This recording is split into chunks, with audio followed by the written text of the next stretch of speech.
So, hi guys, my name is Connor. I'm a science fiction, political, and philosophy nerd, a Marine Corps and law enforcement veteran. I run the YouTube channels Counterpoints 40K, which breaks down the wonderful world of Warhammer. I will have a new episode for you tomorrow. I'm very excited about. And then also I run Counterpoints, which is a politics channel that is a part of the Valor Media Network. We are live on the Valor Media Network right now, and we have several dozen beautiful souls who are hanging out with me right now. We are consuming content. We're breaking things down. We're showing the propagandists and the liars and the bad actors in our society. And what we're actually going to watch right now is a gentleman by the name of Ezra Levant. He ran a Canadian conservative media company, and he was actually the first person who hired Lauren Southern. Believe it or not, what happened in the early 10s was a very young Lauren Southern. I think she was like a teenager at the time. I think she was only 18 or 19. She was pissed off about Canada's, this is her story. It could be baloney, but this is her story. She was pissed off about energy policy, so she attended a conservative conference. Ezra Levant and several other people saw her chatting, and they thought that she was intelligent and insightful. And as a result, they invited her to come interview for a media job. She started doing the media job and posting, YouTube content. And she started doing like the slut walk protests and going to various left-wing activist circles and kind of antagonizing them into saying stupid things. And all of those videos went insanely viral to the point that she was a very valued member of their media operation. Now, after that, and then as a part of that media operation, she actually interviewed Jordan Peterson when he was a local media figure in Canada, but he was a controversial professor who was standing up to progressive shenanigans in the colleges. And so the video of him saying, "I don't like Nazis," to a bunch of progressives who are accusing him of being a Nazi, Lauren Southern shot that like 8 years ago, I believe, while she was an employee of this gentleman, Ezra Levant. Now, the reason why Lauren and Ezra split is because Ezra or parts of his staff were saying, we're going to go to Israel on an all expenses paid vacation, but we're going to pitch it to the audience as a fact-finding mission to be critical of the state of Israel. And Lauren was basically like, why are we simping for a foreign country? Why are we sweeping for Israel?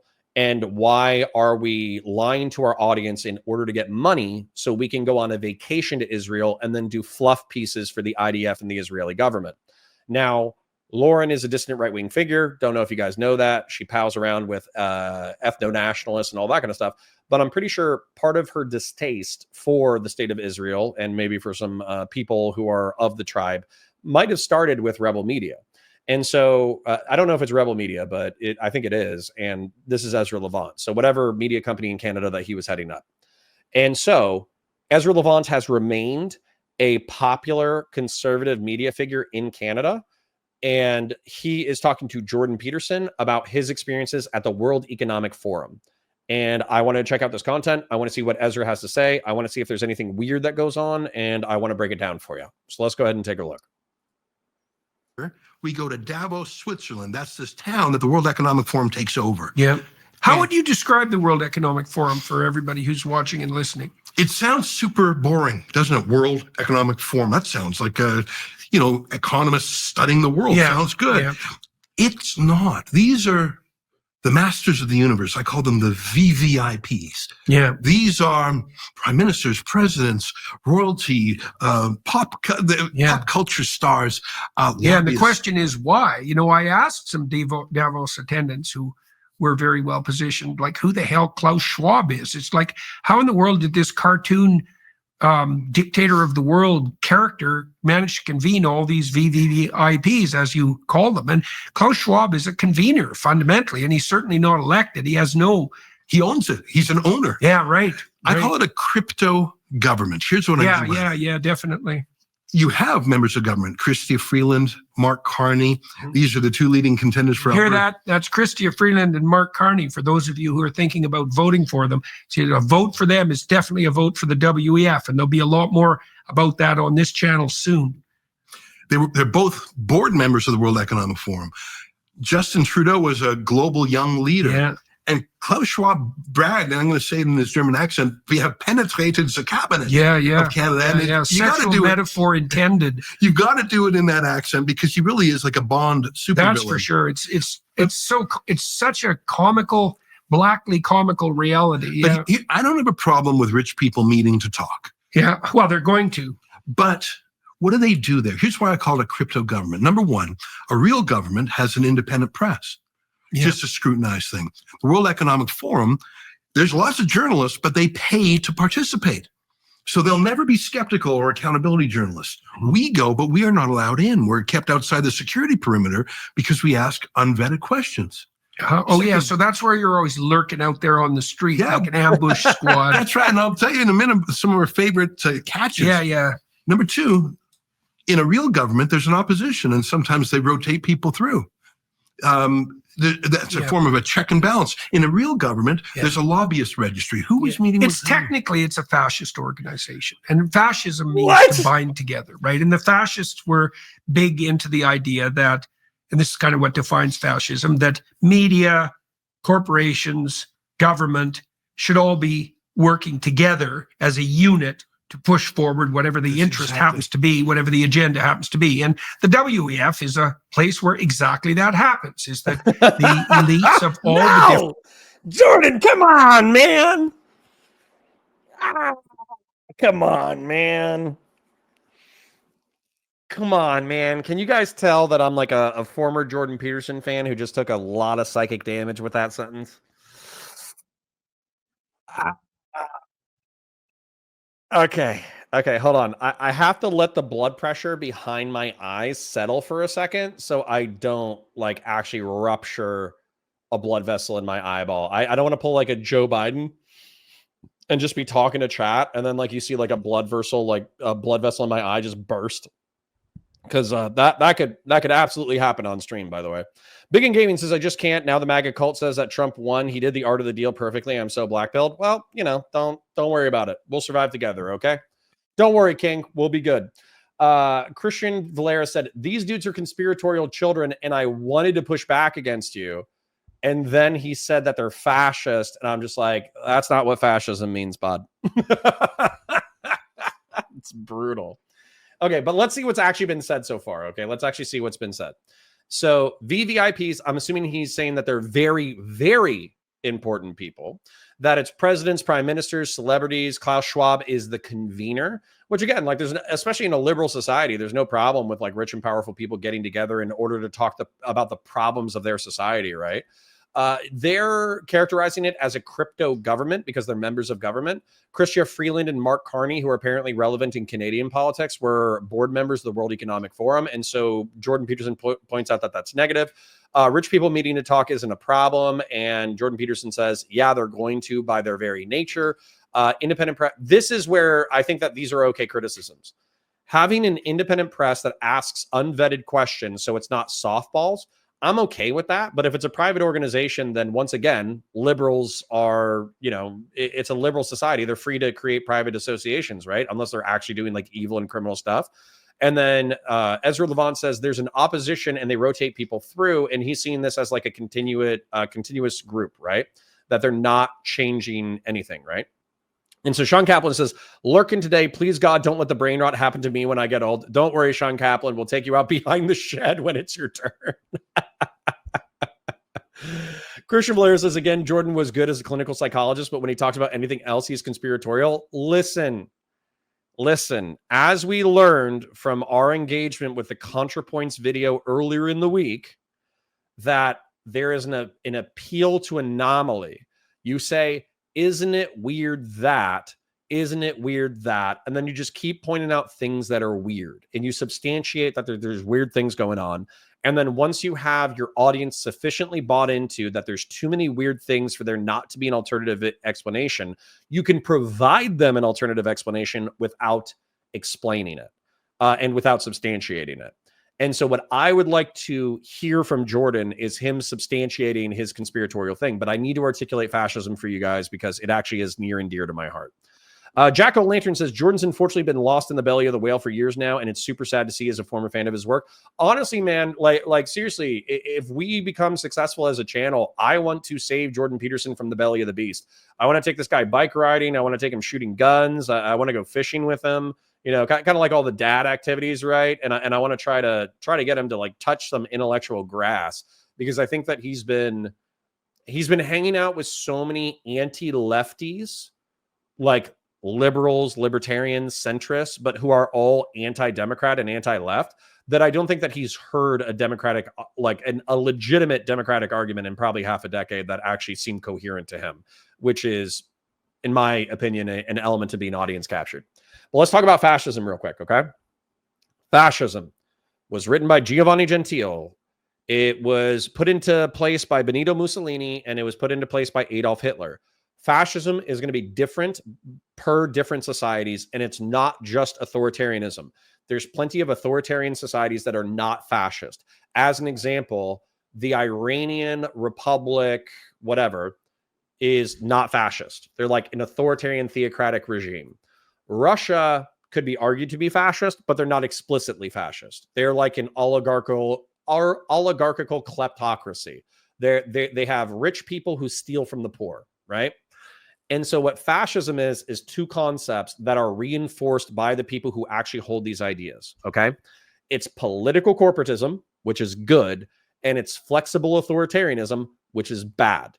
Political corporatism is identifying a nation state as a body that has vital organs and then trying to reinforce the health of that identified nation state, okay? The problem with political corporatism is oftentimes you'll identify the economy as the heart, the government as the brain, law enforcement as white blood cells, the military as the bones in the skin. And so when you make it an analogy, what ultimately ends up happening is you come up with excuses for why people are diseases. So you'll accuse minority groups, Jews, blacks, Hispanics, gays, trans folk. You will accuse them of being diseases that are attacking the host body, and therefore they should be eliminated. That's what's happened, throughout fascist societies repeatedly over and over and over again, right? And so political corporatism can be good, but it can also be bad. The flexible authoritarianism is where fascists who have spoken to me have confirmed this. Fascists do not view the world as a naturally peaceful or harmonious thing. They also do not, like, human beings can be collaborative, but they're primarily competitive. And so the struggle for power is something that is happening at all times. And fascists don't care that they seize power or how they seize power. They only care that they do seize power and that they maintain it. And so that's why you'll see things like Hitler became chancellor through democratic means, but then usurped the power of the president and then dissolved the parliament. So he used the institutions to obtain power, and then he eliminated his competition. Same thing with Benito Mussolini. He made an alliance with the church because he thought it was necessary in order for him to keep and maintain, or to get and maintain power in Italy. And so there's no hard rules for fascists about power, except for great men will seize it and great men will try to maintain it. That's it. And so oftentimes they will use the pretext of the health of the corporative body in order to do, frankly, whatever the hell they want. And then it devolves into cronyism, then it devolves into nepotism, then it devolves into fascism, authoritarianism and murder and slaughter. And so the reason why I would challenge Jordan Peterson on this definition is because he's just saying business and government working together is fascist. And it's not. End of rant.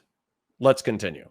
Different power hierarchies meet and, conspire morally to improve the planet, despite the fact that they have no democratic standing. And as you said, no opposition and no journalistic coverage, and that it's a pay-to-play arrangement that's made Schwab and his cronies exceptionally rich, and that's really demented and twisted the world in unbelievably pathological ways. Net zero, that's a WF initiative. ESG, right? That stakeholder capitalism, that's all pouring out of the WEF. That's the sort of thing, by the way, that Carney supports in spades. He's an architect of those policies and a distributor of them all around the world. Carney believes that 85% of the world's fossil fuels have to remain in the ground, and that somehow magically, Alberta in particular is going to have even better jobs under this new green economy that he can't define, that's going to apparently run on hydrogen of all bloody things, all the pathological idiocies you can possibly imagine. So he's like Trudeau on steroids. And so, yeah, that's the WEF, man, in a nutshell. Every stupid idea you can possibly imagine the last 15 years is being promoted by the Davos crowd, all to virtue signal because they're guilty about being, guilty about being rapacious billionaires, I suppose. They could work a little on the rapaciousness and a little less on the virtue signaling. So anyways.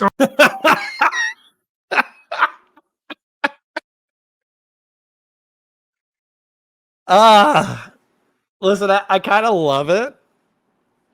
I'm not going to lie. I love it. I love it. He's like, the WEF has dumb policy initiatives because they feel guilty about being rapacious, which is an excellent word, billionaires, and they could work on the rapaciousness instead of feeling guilty for their wealth. And I think that's funny. I think that's mad funny. And so the steelman of net zero is trying to get carbon emissions to zero because they do believe that it's a sincere problem. ESG stakeholder capitalism is saying that companies need to be socially responsible, not just to their shareholders, but also to their stakeholders, which includes employees and includes the broader community. I don't have a problem with the steelmen of these, but obviously there's like implementation issues, and there's also the stupid virtue signaling like he brought up. And then the virtue signaling, I got to look up rapaciousness. That is rapacious. Aggressively greedy or grasping. And I agree that many of these people are rapacious. And they should feel guilty, but they shouldn't feel so guilty that they're buying into like these, silly social initiatives. They should pay their taxes, create fraternal societies. They should improve the lot of the working classes of their respective countries so that all of humanity might enjoy in the fruits of the modern world. So I agree with parts of this while still feeling like Jordan Peterson's going a little crazy with it. But you know what? He has the gift of gab, and I'm enjoying it. So that was actually pretty funny. The dragons are back. They are. Is Mr. Peterson okay? Is he seeing dragons again? Yeah, but the dragons in this case are the World Economic Forum.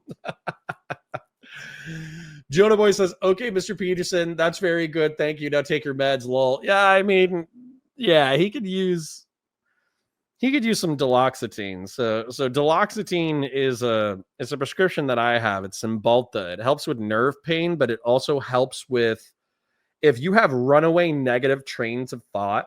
And that was my problem. So when I got out of law enforcement, I of course experienced horrible nerve pain in my back and my hip and my neck and all that kind of stuff.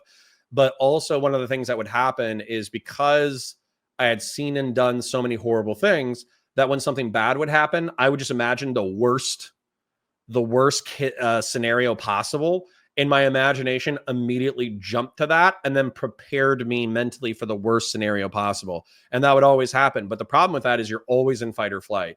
And so Cymbalta, or duloxetine, it not only does it help with nerve pain, it also kind of quiets that part of your brain. What kind of drug is Cymbalta? Let me take a look. Drug is duloxetine. Duloxetine is an SNRI, serotonin noradrenaline reuptake inhibitor. SNRIs are thought to work by increasing the amount of mood-enhancing chemicals, serotonin and noradrenaline in your brain. Yeah. So, I'm telling you, like, I felt like a zombie for the first 2 weeks, but after those 2 weeks, it was good. I was great. And then NYC Falcon says, thank you for the analysis and thank you for your service. Well, you're welcome. You're welcome. All right, let's see if Jordan Peterson can get let's see if he can substantiate some of his aggression. Let's see if we can get that going. Okay, so you're in the WEF and you're out there trying to what? What are you doing? Well, we're outside the moat. I mean, it's a very high security place. It's hard to get there. They buy up every hotel room in town. So we stay one town over and take the train. Right, so it's isolated to protect. That's right. And so we had to fly to Zurich, take 3 trains up. And we're not allowed in. So we're just on the cold streets. Where do you stay? We stay one town over called Klosters. We in an Airbnb typically.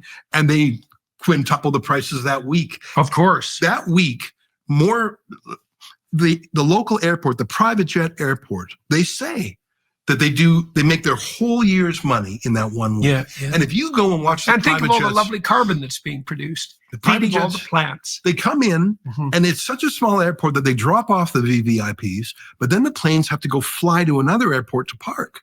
And then they come and like it's an extra flight just to park the plane.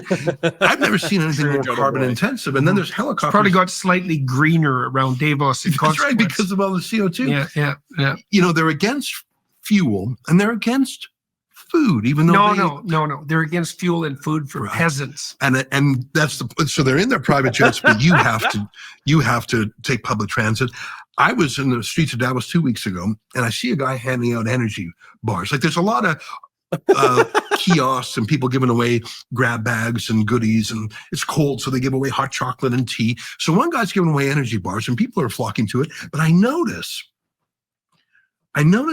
on some box he has, it says insect protein. Oh yeah. So I said, who are you? What are you? And he actually talked to me for 15 minutes. His company's called Pumbaa. And if you know your Disney movies, there's a character that eats insects called Pumbaa. Right. But on this candy bar, it does not say the word insect anywhere. In the ingredients, in tiny print, it uses the Latin genus and species for the mealworm. Oh, yeah. It's ground up. It's like Adolphinus diaperinus or something. Sounds delicious. I don't think 1 in 1,000 people, 1 in 100,000 people knows what that is. And he was giving them away, and he was saying there's insect protein in it, but no one heard him. I was there with my cameraman. I said, did you hear him? He said there's insect protein in it. And some people were repulsed by it. Others didn't care. They are doing creepy and weird things. Bugs are the right thing to do creepy things with. If you want to eat bugs, I'm not going to say don't, but don't sell it or give it away and hide it. There's a lot of strange things going on in the World Economic Forum. And I feel like you need a t-shirt that says that. A lot of strange things going on in the World Economic Forum. Rebel News. Were sort of scruffy. And I mean, I say the drawbridge comes. Hold on. So listen. These are two wildly successful people in media, so far be it for me to criticize how the way that they conduct themselves, but they've taken 5 minutes in order to say the rich people who fly into Davos are bad, and there was a guy who was selling insect protein bars who is also bad. Now, by the way, I also don't want to eat the bugs, okay? I don't want to eat the bugs. I would prefer to eat meat. However, something that actually splits me from my audience sometimes is I don't care about lab-grown meat. So if they can take the growth cells and the protein cells out of a cow and they can put it into a petri dish and they can feed it light and sugar and they can feed it like water and nutrients and all that kind of stuff, and it doesn't kill the cow, and then they grow cheeseburger and a steak that doesn't give you cancer, well, obviously that's like a big risk, right? Because you're eating the growth cells of the shoulder. But as long as it doesn't give you cancer, hello, Yakov, then I would be perfectly fine with eating lab-grown meat as long as it's healthy and tastes good. Literally would not care, and the reduced animal suffering in the world would actually make me happier as a person, right? Now, with bugs, the reason why they're trying to sell bugs is because they're widely available, they're very easy to feed, they have a lot of protein in them, and they also have like a lot of like vitamins and all that kind of stuff, and so they're bugs are very efficient without being carbon intensive in order to turn into protein, in order to turn into food. But the same problem that I have with shrimp is the same problem that I have with land dwelling bugs, which is their poop. Okay. So with shrimp, in case you don't know, they call it deveining, which is where you reach in and you remove the black stuff from the middle of the shrimp. Well, the black stuff is their intestinal tract. Okay. That is their poop and their digestive enzymes. And so I don't want to be eating insect poop when I'm eating, even if you made grasshoppers taste delicious, I don't want to taste insect poop. Okay. Jen says, oh, lol, we eat water bugs all the time in Louisiana. Yeah, I'm not saying shrimp isn't delicious. Shrimp is delicious, but you have to remove the poop. And I don't know how you remove the poop from an ant. It's so small, right? So NYC Falcon says, exactly, bug food. We already evolved from that. Yeah, past that, hopefully, is what you're saying. Christian Blair says he's trying to make the argument that the bars were made like a movie Snowpiercer. Lol. Yeah, exactly. I'd be more worried about that some kind of weird prison disease than getting cancer. Agreed. Red meat is classified carcinogenic, lab or otherwise. My favorite food is a burger before claiming vegan degen. Well, Sean, I don't have any problems with going vegan, and I have no problems with reducing red meat intake. I've probably reduced my meat intake since I was a teenager by 70, 80%. And then I've also reduced my red meat intake by like probably 80%, 90%, but I still eat it. It's still delicious. I still eat protein, meat or eggs or something like that at least once a day. So yeah. Jonah Boy says, we eat them now and it's all fun and games until they evolve into Tyranids and eat us. True. Yakov says, there are certain types of grasshoppers that are kosher for me to eat. Cool. How do you get the poop out though? Gen X just says, eat the poop. Just eat the poop. Grassroots Hegemon says, ever eat a catfish, dude? They are literally poop eating machines. Saving Green says prions, not prison, like Crutchfelt. I'm unfamiliar, but okay. They eat the poo-poo. True. I love shrimp long enough to find out it's the one thing I'm definitely allergic to. Cool. See, Silver Jacket Man, I'm going to make a very dumb joke, but I hope you appreciate it. You're not allergic to shrimp. You love it so much you could die. Oh, man. So anyways, these people are geniuses. They're captains of the media industry. And yet we've taken 7 minutes to find out that rich people in